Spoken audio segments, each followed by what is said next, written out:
പീലാത്തോസിൻ വാഴ്ചയിൽ വേദയേറ്റവൻ, ക്രൂശിലേറി ദാരുണം മൃത്യുവാർന്നവൻ, 3 നാളിനുള്ളിൽ സത്യ ദൈവസൂനുവേ, മണ്ണിലുദ്ധിതൻ മഹത്വപൂർണ്ണ ശോഭയിൽ.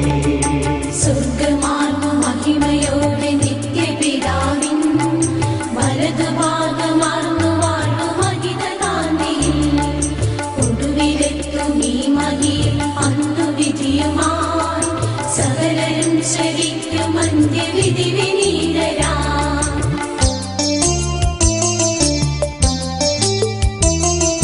താതനിൽ നിന്നെന്ന പോലെ സുതനിൽ നിന്നുമേ പ്രഭവമാർന്നു വാണിടുന്ന സത്യദൈവമാ, ജീവനേക